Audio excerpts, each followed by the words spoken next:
Immaculate Heart High School, graduating class of 2020. For the past couple weeks, I've been planning on saying a few words to you for your graduation. And as we've all seen over the last week, what is happening in our country and in our state and in our hometown of LA has been absolutely devastating. And I wasn't sure what I could say to you.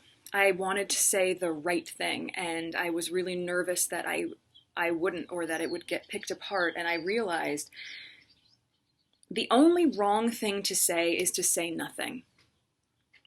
Because George Floyd's life mattered, and Breonna Taylor's life mattered, and Philando Castile's life mattered, and Tamir Rice's life mattered.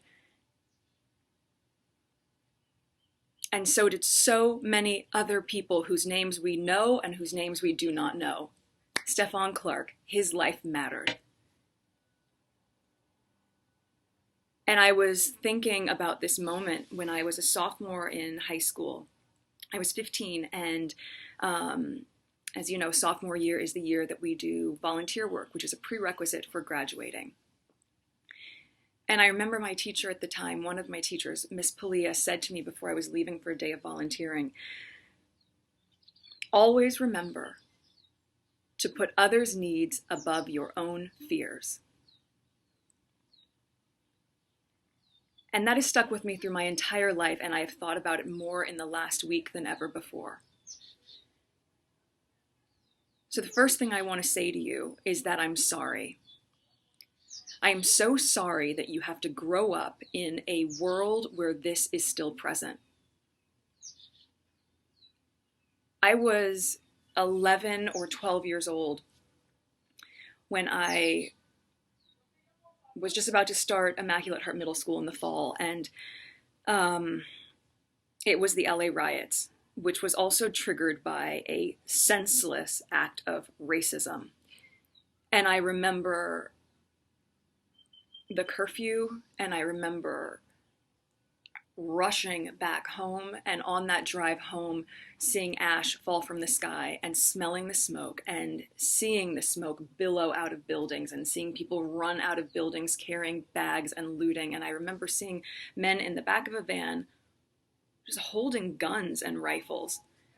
And I remember pulling up to the house and seeing the tree that had always been there completely charred.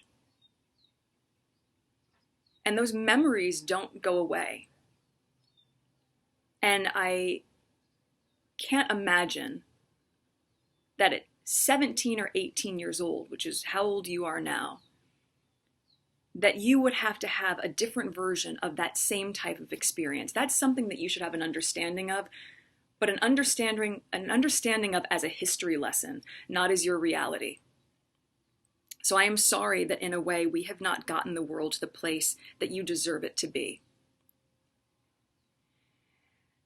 The other thing, though, that I do remember about that time was how people came together.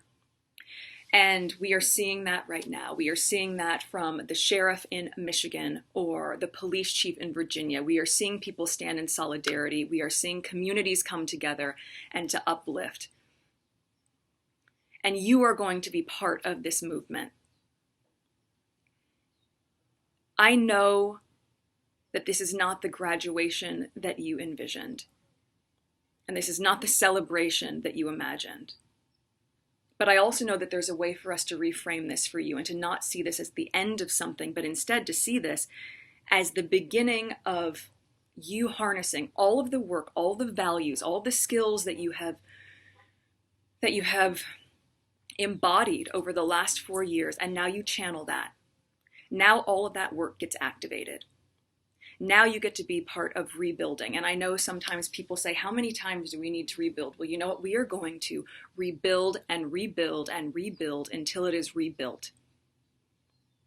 Because when the foundation is broken, so are we. You are going to lead with love. You are going to lead with compassion. You are going to use your voice. You are going to use your voice in a stronger way than you've ever been able to, because most of you are 18 or you're going to turn 18, so you're going to vote. You are going to have empathy for those who don't see the world through the same lens that you do, because with as diverse and vibrant and open-minded as I know the teachings at Immaculate Heart are, I know you know that Black Lives Matter. So I am already excited for what you are going to do in the world. You are equipped, you are ready, we need you, and you are prepared.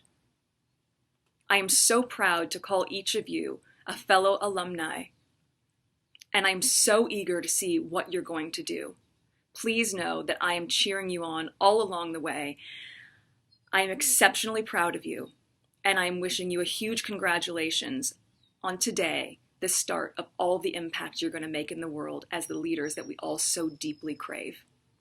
Congratulations, ladies, and thank you in advance.